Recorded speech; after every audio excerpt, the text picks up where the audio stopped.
zen para sempre. Não sente nada, não tem medo, não vai morrer, não entra em pânico, não sabe, no fundo do seu coração, que quanto mais você vive, mais você se perde. Porque é essa a experiência. Né? Cada momento que passa, cada experiência que você tem, você vai se perdendo. Né? E não tem outra solução. É só isso. A outra solução é se perder logo, que não é uma boa solução. É você continuar vivendo. Então, assim, a ideia é a seguinte. A ideia da a conversa que eu estou tendo com vocês hoje aqui, e a ideia do módulo como um todo, é a covardia talvez não seja uma boa abordagem do medo. Apesar de que talvez você possa viver como covarde e muito bem a vida inteira. Só tome cuidado para ninguém perceber isso. Né? Porque as pessoas não gostam de covardes por uma razão muito simples, somos todos covardes. Então, quando você percebe que alguém, de fato, você ou qualquer outra pessoa, de fato consegue, eu não estou falando de novo de nenhuma cruz de ferro, pequenos detalhes, né? Como diz a tradição judaica, Deus pode estar no detalhe. Né? Então, às vezes é um pequeno detalhe que você enxerga o todo. Né? Então, assim, voltando ao que eu estava dizendo, minha conversa louca de Darwin com Platão. Então, assim, quando Platão fala, o Eros é um semideus, é uma figura híbrida entre um deus e uma mortal, e é só assim que existe o amor, Eros, é por quê? Porque o que caracteriza essa figura híbrida é, ao mesmo tempo que ela tem a experiência avassaladora da falta, do fracasso, da carência, do medo, ao mesmo tempo, dentro da chave do Platão, né, ela pressente a existência da plenitude. Ela pressente. Ela não sabe onde está, mas ela suspeita. E é justamente porque ela está tensionada entre esses dois extremos, é essa tensão que é o Eros. É exatamente essa tensão.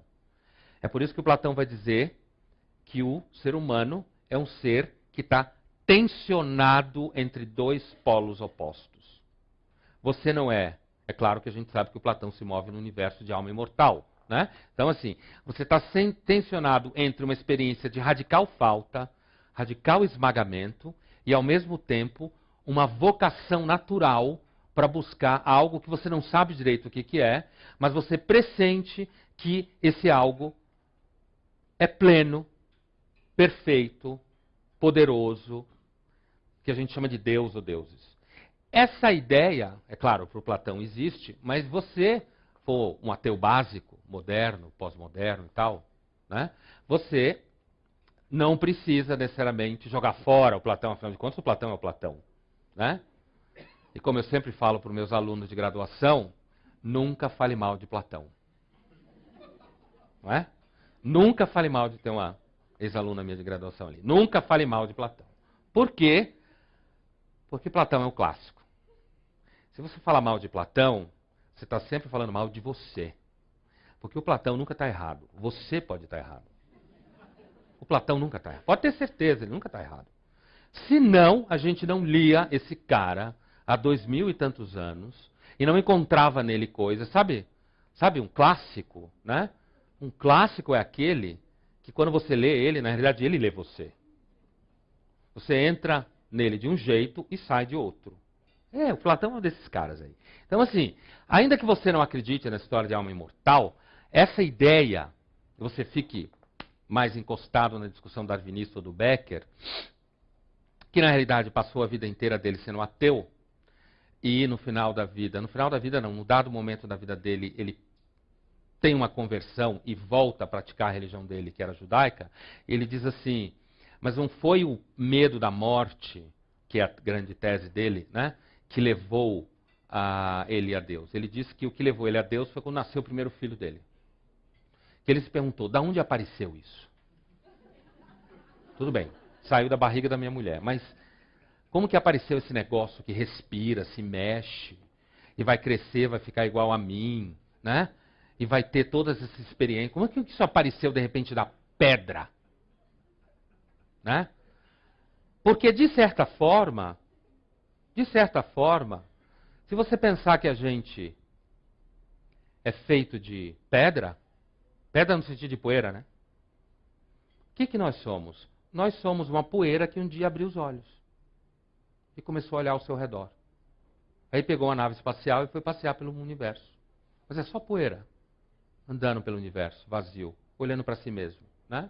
Então, se você quiser ficar desse lado, ainda assim, a experiência de que o ser humano, aí nessa estrutura, você coloca o cérebro no lugar desse órgão insaciável que fica buscando sentido o tempo inteiro. Né? Ele busca sentido o tempo inteiro. Ele quer entender as coisas. Né? Ele se pergunta como as coisas são. Hoje, essa discussão chegou no mundo empresarial já. Né? Chegou nos modos mais concretos de existência. No seguinte sentido, o ser humano tem cérebro. E o que nós vamos fazer com isso? Não dá só para usar o parasimpático, não dá para usar só a razão estratégica instrumental de sobrevivência. O ser humano tem cérebro. Né? E esse cérebro é caracterizado por ser um órgão que às vezes produz coisas inúteis. E parece que é uma utilidade e faz parte da saúde mental. Né? E às vezes quando você está num mundo muito obcecado pela saúde, a última esperança é alguma forma de doença mesmo. Só. É que alguém deprima perto de você e você olhe e diga, afinal de contas, para onde eu estou indo? Né? Então assim, mesmo que você fique do lado do Becker, e eu vou indo em direção ao fechamento para a gente conversar um pouco, essa imagem, fica com essa imagem, um cérebro engatado num corpo, e o corpo é uma das experiências mais avassaladoras de transcendência que existe. O ser humano é um animal da transcendência. O que significa essa palavra transcendência? Filosofia é uma das palavras, 3, 4 palavras que quando o aluno entra na filosofia, mais tem problema e tem medo de errar na prova. O que é transcendência? Né? Mas, tudo bem, transcendência, uma definição básica é o seguinte, é o que está fora do tempo e do espaço, ou seja, é o outro radical da condição humana. Deus é o super conceito para isso daí.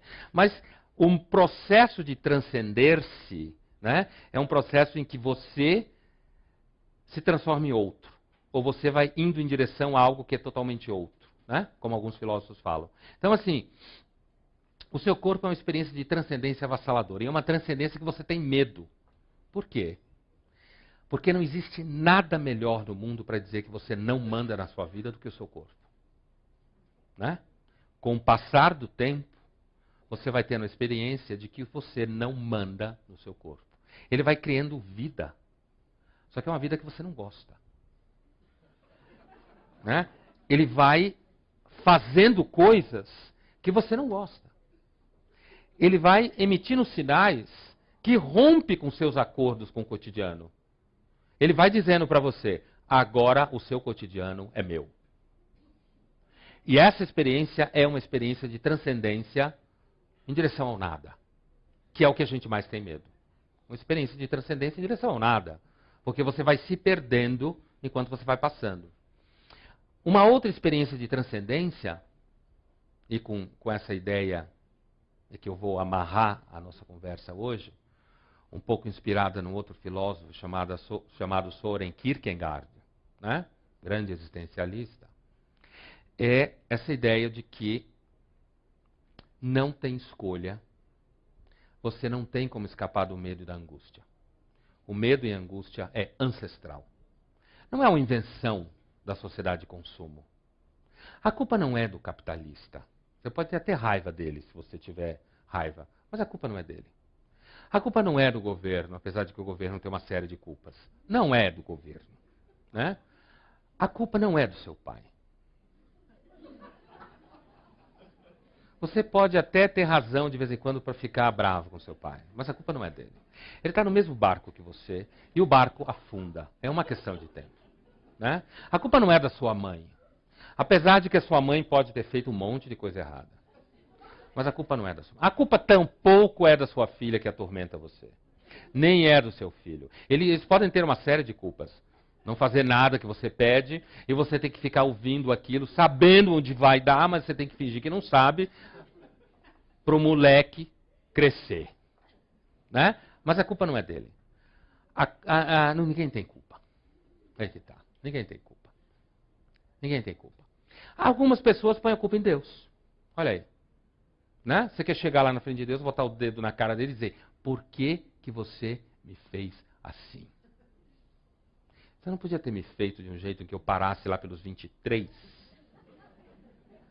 Só que com uma cabeça, super cabeça. Né? Mas é claro, se você parasse no 23 com a cabeça de 50, ia dar um problema. Você ia ter problema, mas isso é a imagem ideal. De qualquer jeito, o que o Kierkegaard fala para nós é que essa experiência de angústia,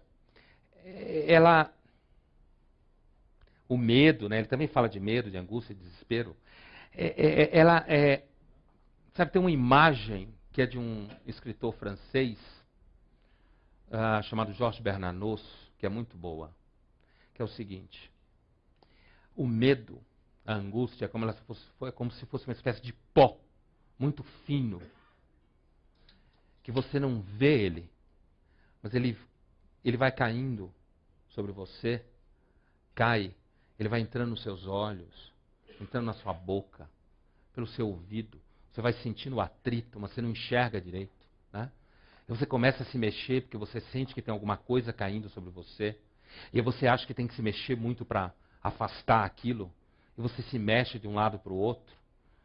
Mas me parece que a verdadeira relação com esse medo, o medo não é uma coisa que acontece com você. Não é alguma coisa que entra por uma brecha da sua alma. Ele sempre esteve ali. Ele, na realidade, é parte da sua alma. Porque a alma tem medo. Porque ela sabe mais do que deve, mas ela nunca vai conseguir saber tudo o que precisa.